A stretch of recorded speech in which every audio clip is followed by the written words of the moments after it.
திண்டுக்கல் மாவட்டம் கொடைக்கானலில் போதை காளான் விற்றவர்களும் வாங்கியவர்களும் கைது செய்யப்பட்டனர். கொடைக்கானல் சுற்றுவட்டார பகுதிகளில் போதை காளான் விற்பனை தொடர்ந்து ஜோராக நடைபெற்று வருகிறது. இந்நிலையில் போதை காளானை விற்பனை செய்தவர்களையும் அதனை வாங்கிய 18 பேரும் கைது செய்யப்பட்ட நிலையில் அவர்களிடமிருந்து 200 கிராம் போதை காளானும் பறிமுதல் செய்யப்பட்டிருக்கிறது.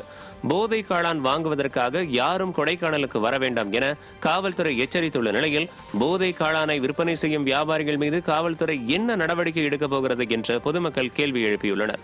மேலும் விடியா திமுக ஆட்சியில் எங்கெங்கு காணினும் போதை என்ற நிலையில் சுற்றுலா ஸ்தலமும் அதற்கு தப்பவில்லையே என பொதுமக்கள் வேதனைப்படுகின்றனர். திருப்பத்தூர் அருகே பயணிகளை ஏற்றிச் சென்ற அரசு பேருந்தின் பின்பக்க கண்ணாடி திடீரென உடைந்து விழுந்ததால் பரபரப்பு ஏற்பட்டது. திருப்பத்தூர் புதிய பேருந்து நிலையத்தில் இருந்து ஜலகாம்பாறை நோக்கி புறப்பட்ட அரசு பேருந்து புதுக்கோட்டை கிராமத்தில் சென்று கொண்டிருந்த போது அரசு பேருந்தின் பின்பக்க கண்ணாடி திடீரென உடைந்ததால் கண்ணாடி துகள்கள் சாலையில் கொட்டின. இதனை கண்டு பயணிகள் அலறினர்.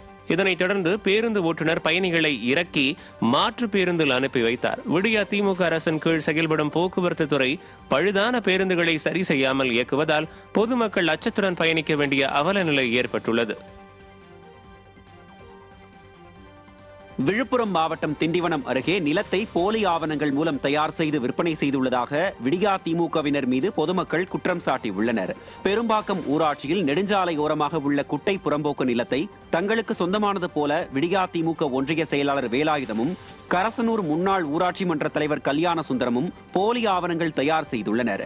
இதைத் தொடர்ந்து விடியா திமுகவின் மாநில பொதுக்குழு உறுப்பினர் திருவக்கரை பாஸ்கர் என்பவருக்கு விற்பனை செய்துள்ளதாக மயிலம் மற்றும் திண்டிவனம் பத்திரப்பதிவு அலுவலகங்களில் ஆவணங்களை பதிவு செய்துள்ளதாக குற்றம் சாட்டும் பொதுமக்கள் போலி ஆவணங்கள் மூலம் விற்பனை செய்த நிலத்தை மீட்டு தருமாறும் மோசடியில் ஈடுபட்ட திமுக பிரமுகர்கள் மற்றும் சார் பதிவாளர்களை கைது செய்யவும் வலியுறுத்தியுள்ளனர்.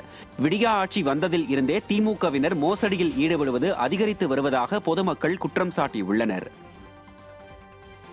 திருவக்கரை பாஸ்கர் என்பவர் பெரும்பாக்கம் வேலாயுதம் முன்னாள் தலைவர், இப்போ பொறுப்பில் டிஎம்கேவில் துணை செயலாளராகவும்,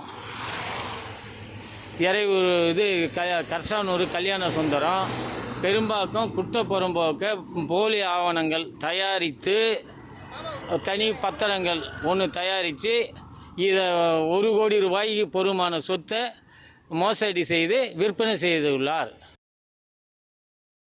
தருமபுரி மாவட்டம் மாராண்டஹள்ளி அருகே உள்ள பஞ்சப்பள்ளியில் மின்சாரம் தாக்கி ஒப்பந்த ஊழியர் உயிரிழந்த சம்பவத்தில் மின்கம்பியாளர் பணியிடை நீக்கம் செய்யப்பட்டார். பஞ்சப்பள்ளியில் உள்ள காமராஜ் நகரில் மின்கம்பம் நடும் பணியில் ஈடுபட்டிருந்த சீரியநல்லி கிராமத்தைச் சேர்ந்த மாதேசன் என்பவர் மின்சாரம் தாக்கி உயிரிழந்தார். இதுகுறித்த விசாரணையில் மின்கம்பியாளர் வேலை நேரத்தில் சம்பவ இடத்தில் இல்லாததும் மின்கம்பத்தில் உள்ள மின் இணைப்பை துண்டிக்காததும் தெரியவந்தது. விடியா திமுக ஆட்சியில் மின்துறை அதிகாரிகள் மற்றும் ஊழியர்கள் அலட்சியமாக செயல்படுவதாக மக்கள் குற்றம் சாட்டியுள்ளனர். திருச்சியில் உள்ள உதவி ஆய்வாளர் உட்பட 4 தனிப்படை போலீசார் பணியிடை நீக்கம் செய்யப்பட்டுள்ள விவகாரம் பரபரப்பை ஏற்படுத்தியுள்ளது. வளநாட்டில் நாட்டு துப்பாக்கி வைத்து வேட்டையில் ஈடுபட்ட புதுக்கோட்டையைச் சேர்ந்தவர்களான ராமசாமி மற்றும் சதாசிவத்திடம் வழக்கு பதிவு செய்யாமல் இருக்க கையூட்டு கேட்டுள்ளனர்.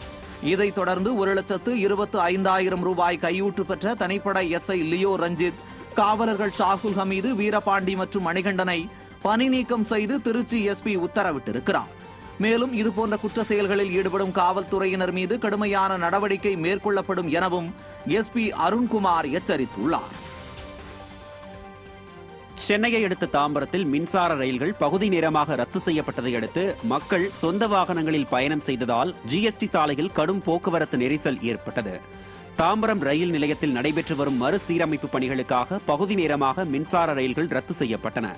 இதனால் அதிகப்படியான மக்கள் சொந்த வாகனங்களில் ஜிஎஸ்டி சாலையை கடந்து செல்வதால் குரோம்பேட்டை, பல்லாவரம், தாம்பரம், பெருங்களத்தூர் உள்ளிட்ட பகுதிகளில் கடும் போக்குவரத்து நெரிசல் ஏற்பட்டது. மேலும் ரயில்கள் ரத்து காரணமாக வழக்கத்தை விட பேருந்துகளில் பயணிக்க அதிகமான மக்கள் குவிந்ததால் போதுமான பேருந்துகள் இல்லாமல் மக்கள் கடுமையாக பாதிக்கப்பட்டனர். ரயில் சேவை ரத்து செய்யப்பட்ட நிலையில் மக்களின் நலனை கருத்தில் கொண்டு அதிக பேருந்துகளை இயக்காத திறனற்ற திமுக அரசு மீது மக்கள் அதிருப்தி தெரிவித்துள்ளனர்.